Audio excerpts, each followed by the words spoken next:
Well, a warm welcome to this video. Now, I want to look at an article that's just out this month, September 2024, on vitamin D. And this is the article here. Vitamin D, a key player in COVID-19 immunity and lessons from the pandemic to combat immune evasive variants. Now, this is largely about vitamin D and coronavirus, but it does apply to, I think, pretty well all viral infections and arguably a lot of bacterial infections and other problems as well. And we just learned yesterday from Professor Dalgleish, the famous oncologist, that a lot of his cancer treatments don't work unless the patient is vitamin D replete, has normal levels of vitamin D. Now, if everyone in the world had adequate levels of vitamin D, just think how many less drugs would be sold. Just think how many less drugs would be sold. So why is it that this paper is, this bit gets a bit boring. We note that it's not from the United States, not from Canada, not from the United Kingdom, no, not from Australia, no, not from New Zealand, no, not from Europe, no. This particular one is from Egypt, actually. So, but very, very good science. And we looked at a paper just recently from China. I mean, a lot of other countries other than our sophisticated, scientific European countries are coming up with pretty good stuff. Strange that we don't come up with a lot of really good stuff that doesn't, that promotes natural health outcomes. Maybe we do, maybe I'm just missing it. Anyway, let's get straight on to what this paper is actually talking about. Now, here is the... that's the title, that's the link there.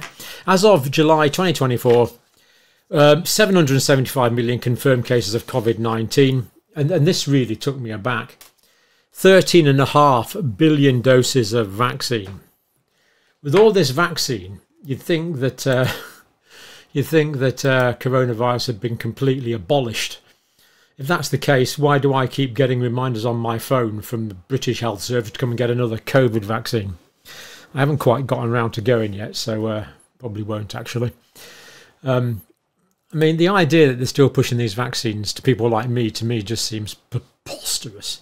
Anyway, 13.5 billion doses, and still doesn't seem to have done the trick. Right, now the authors go on to say it's unclear why some patients develop severe symptoms while others do not. Literature suggests a role for vitamin D in this. And again, from Professor Dalgleish that we talked to yesterday, he'd been giving cancer treatments. And he'd known for a long time that patients could be neatly divided into two groups, those that respond to a particular treatment and those that don't respond to a particular treatment. And it took a while to realise that those who responded had adequate vitamin D levels, because it's so important for immunity, and fighting cancer is an aspect of immunity, as well as other reasons why these drugs weren't working. So people that were vitamin D replete, the drugs were working. People that were vitamin D deficient, the drugs weren't working. And you've already worked out, all you need to do is make the vitamin D replete, give the patients vitamin D, and hey, these anti-cancer drugs start working. So we're not saying we replace other drugs with vitamin D. We're saying we make patients vitamin D replete to make other drugs work better and to minimise the need for other drugs. And indeed, this article actually talks about new antiviral drugs working better in patients that are vitamin D replete as opposed to patients that are vitamin D deficient.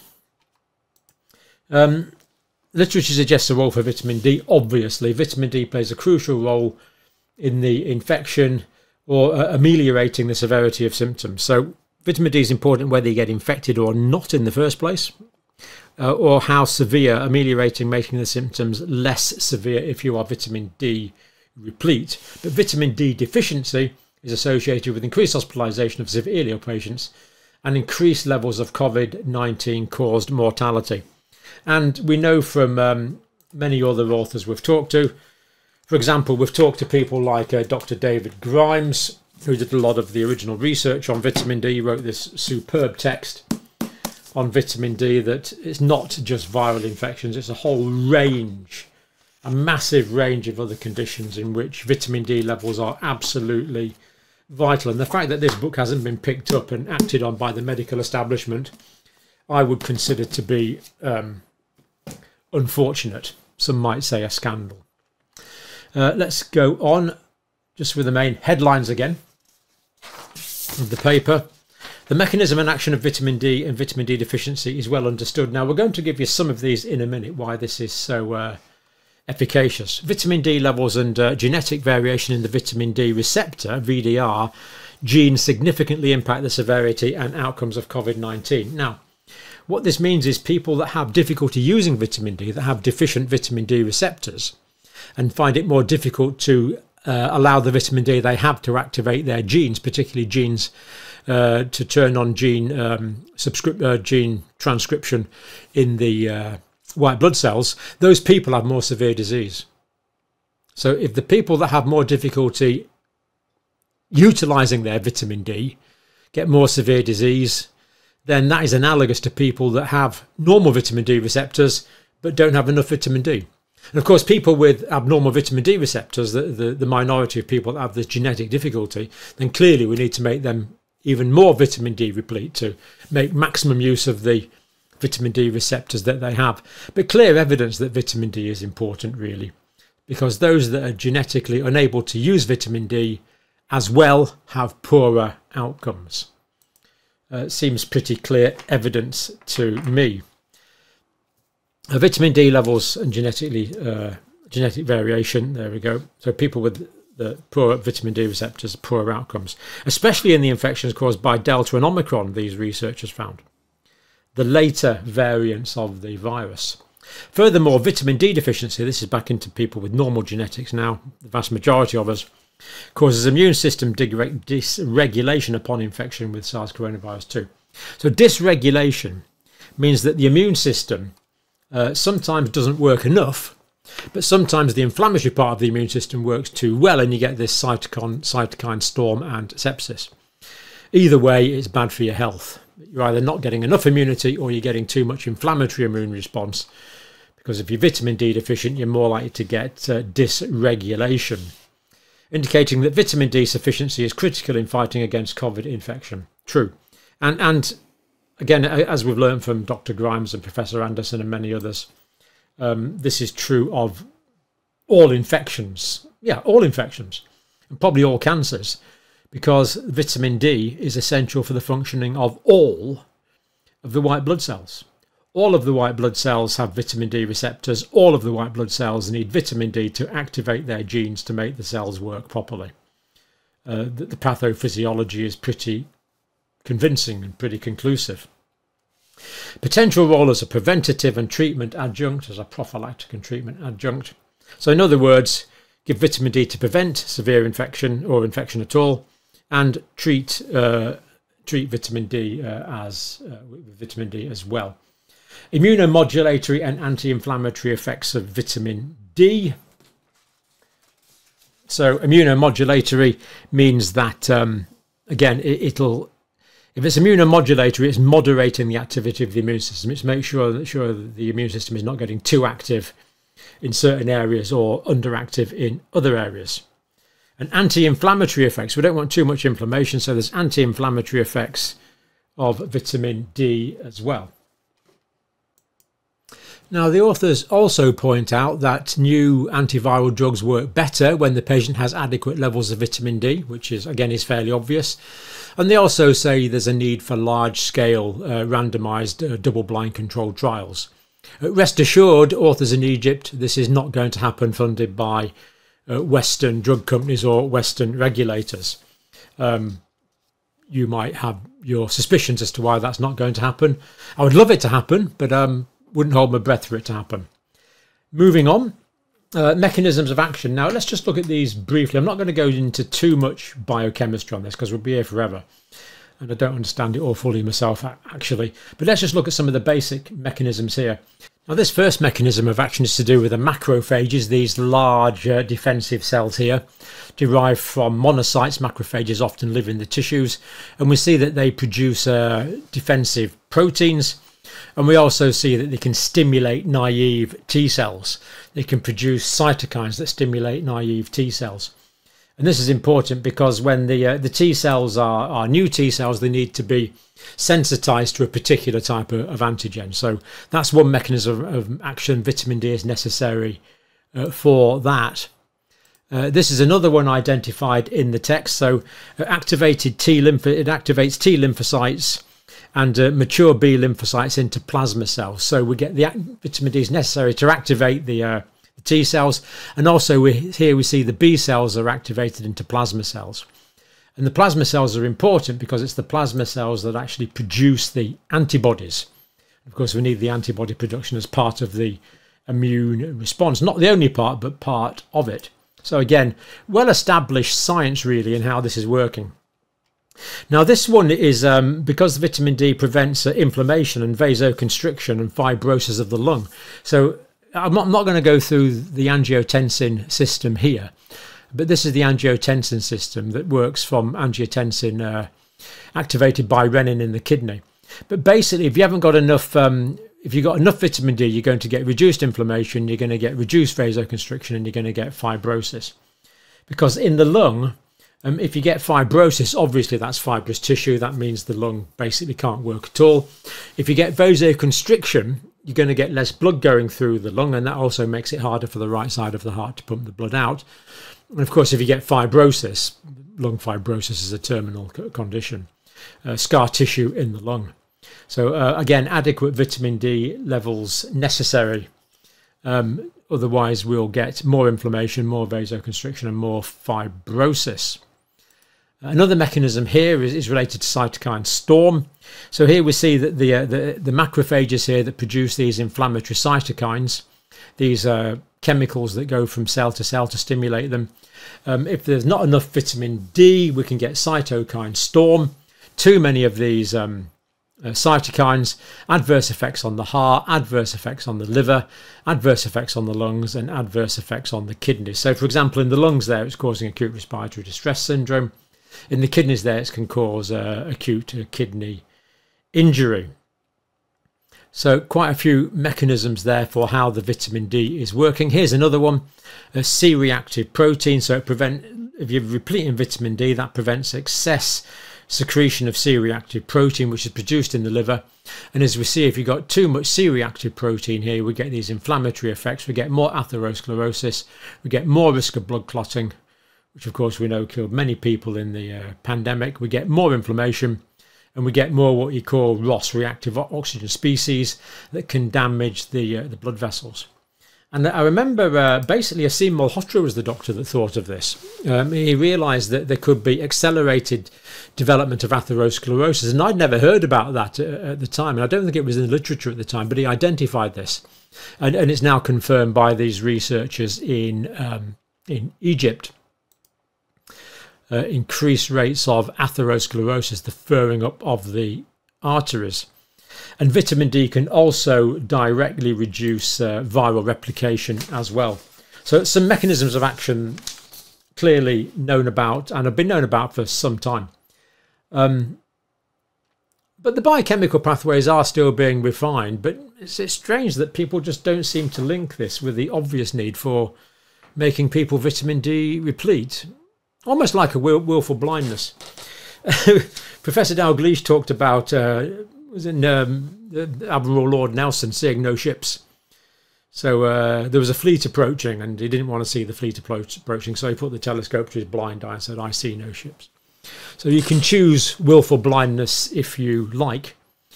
Not saying that there's a lot of willful blindness. Just seems strange that people don't take this obvious biochemistry on board, because it's just a matter of simple science. Vitamin D can protect against acute respiratory distress syndrome, as we've said. 7 out of 9 studies reviewed by YISAC, which is that link there, have indicated a crucial role in vitamin D status in COVID-19 infections, prognosis and mortality. Again, pretty well accepted. Now, vitamin D dose. To decrease the risk of contracting new infections, people at high risk of COVID-19 to take 10,000 units of vitamin D a day for a few weeks, according to these authors. Now, of course, I can't tell you what to take. We're not prescribing here. You need to take what your own doctor tells you to take, but this is a direct quote from this study. For people that are at high risk and are low in vitamin D, 10,000 units a day for a few weeks is going to bunk it up, is what these authors are saying. followed by 5,000 international units a day to raise the concentrations of the active form of vitamin D. Now, it does take time, of course, to activate the vitamin D. Now, the one thing that the authors didn't talk about on this level was, in this paper, was this, in regards to the vitamin D levels, because I think this is important. Now, Professor Anderson, David Anderson, who we've interviewed on this channel, sent this to me from Italy, where it's commonly used, calcifediol. Now, the key thing about calcifediol is this is the activated form of vitamin D. So if you take vitamin D tablets, the liver will turn that vitamin D into calcifediol over time, but it will take time.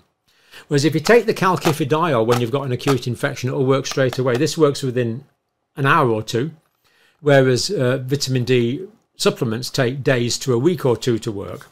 So the trick is to make sure that when you get the infection, your vitamin D levels are up to the levels you would like, that they are replete.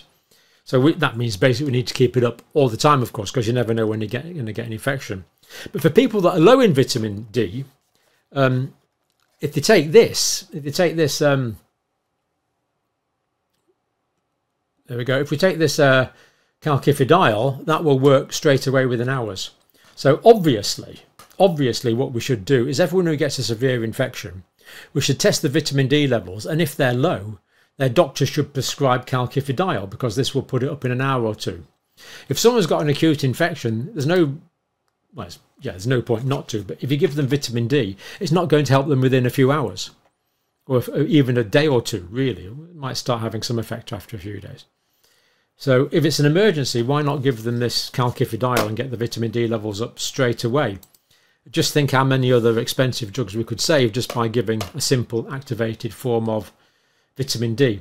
And anyway, as I said, the authors didn't mention that regulatory bodies might want to consider this to help save people's lives, or publish reasons why I'm wrong. Of course, I'm always open to correction.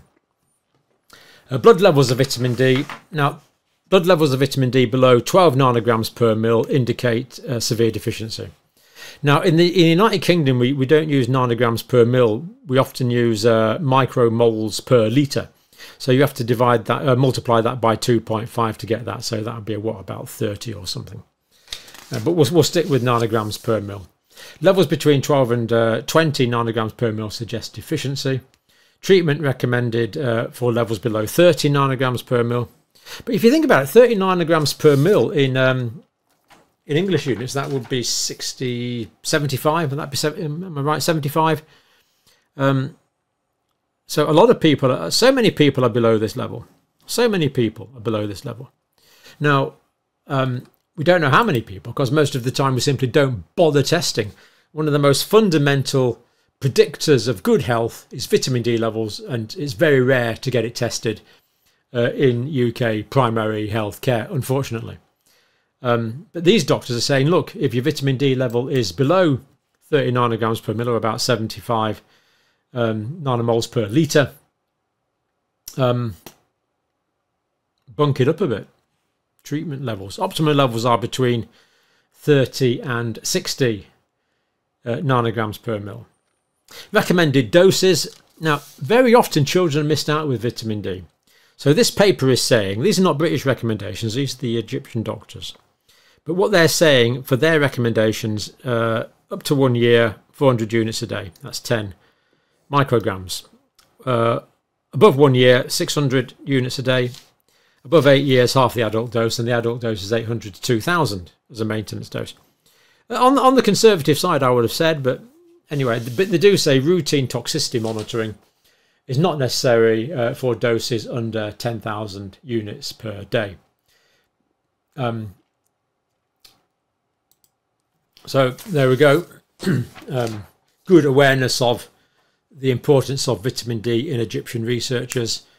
Less so in the what you might call the mainstream publishing streams in the United Kingdom. And basically no admission at all of the importance of the activated form of vitamin D acutely.